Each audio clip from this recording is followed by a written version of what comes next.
one can divide those into different sections. The natural can be natural without any form of painkiller, or it can be one where there is painkillers, and there are many forms of painkillers.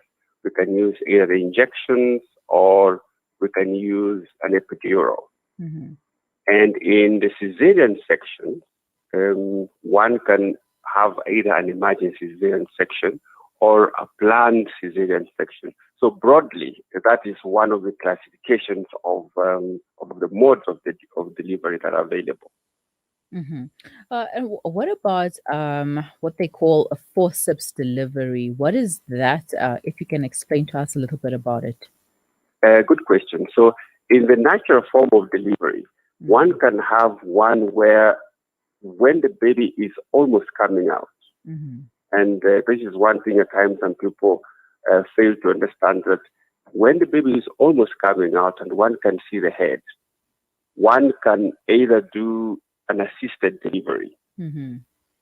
And an assisted delivery can either be either forceps or a vacuum. So a forceps is when the baby's head is almost out and either the mother is either very tired to push or the head is not coming down. Then we get a specialized form of forceps, which gently goes to around the baby's head. And when the mother is pushing, then the healthcare professional, the gynecologist, put what looks like a forceps into the head of the baby and helps to pull the baby down. So that is a forceps delivery. So that is still part of the natural delivery, the natural vaginal delivery. It's just that it's an assisted delivery. Are there any complications or risks when it comes to forceps or vacuum assistance? Now, most of these, the assisted deliveries, the vacuum or the forceps, as I said before, are done towards the end of when the baby is almost coming out and the cervix is fully dilated. So it cannot be done when one is not dilated or when one has not been in labor. Now, this, like the forceps, is a mechanical form of delivery, and the forceps is a metal.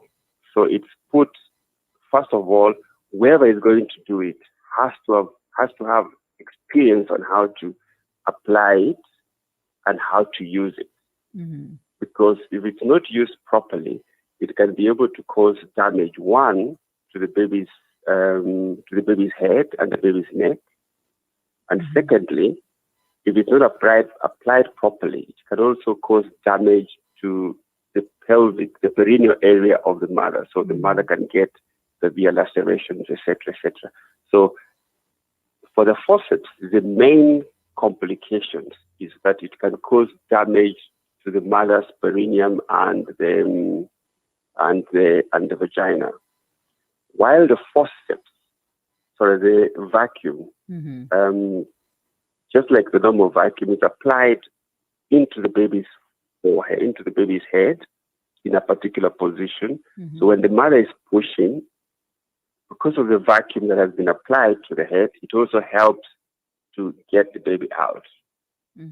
And if it's not applied properly, it can cause mainly damage to the baby's head because it's pressure. So some blood vessels may either rupture or the baby might bleed in the brain if the vacuum is not applied well. Now, Dr. Tom, from a OBGYN's perspective, what should we consider when creating a birth plan?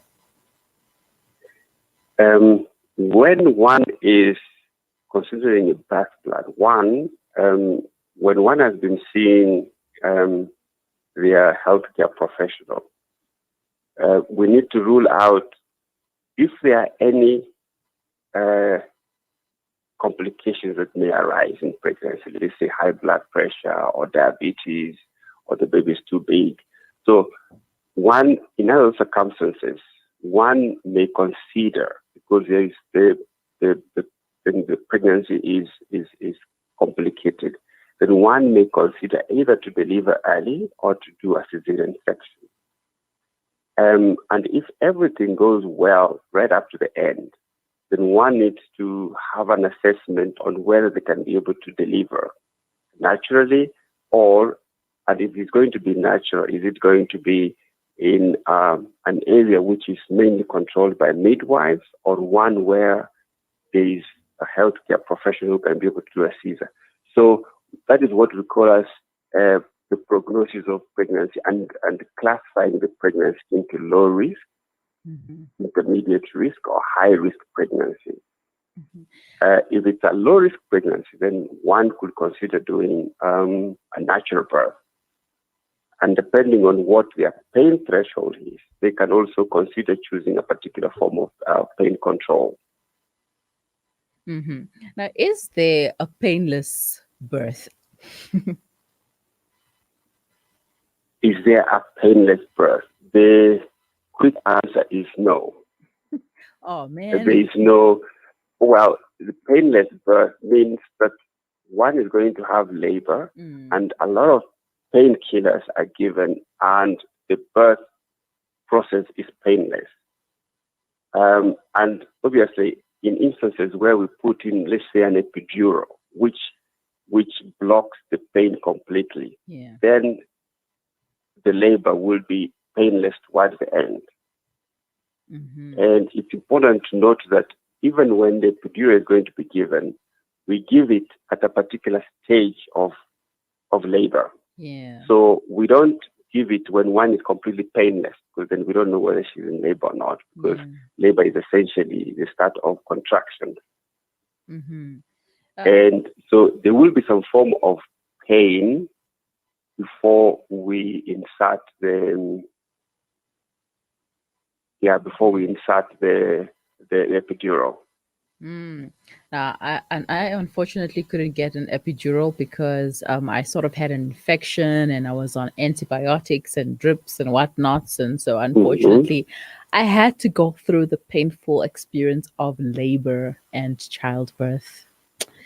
Yeah, it is what it is. But yeah, it is what it is. But you managed it. You know, when you look back, obviously it was painful, but I'm sure you finally survived it.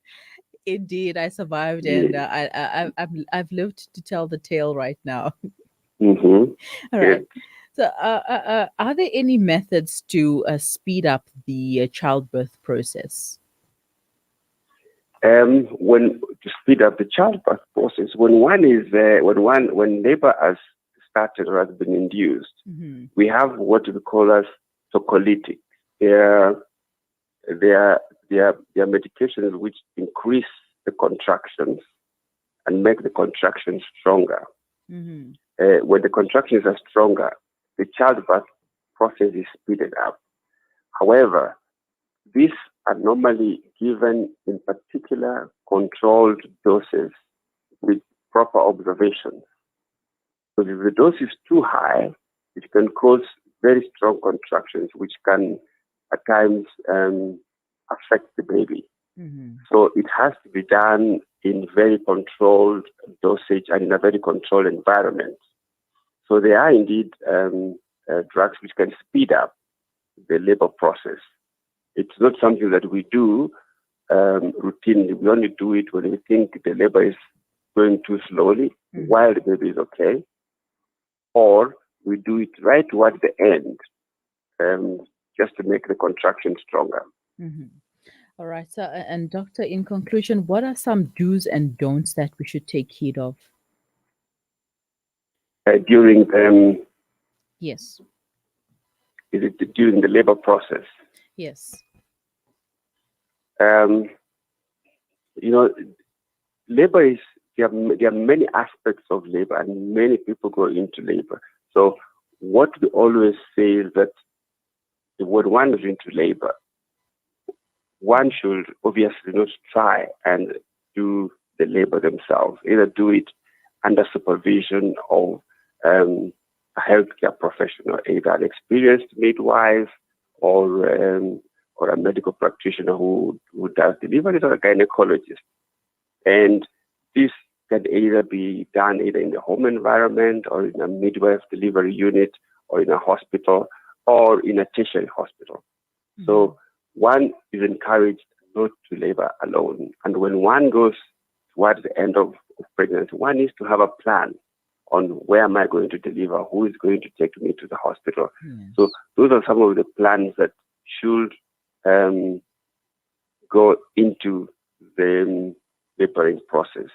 Mm-hmm. And we always encourage one, if a healthcare professional has told you that I think it is better either to change, either to make the contraction stronger or give you painkillers or do a Caesar, we always encourage one to be open-minded.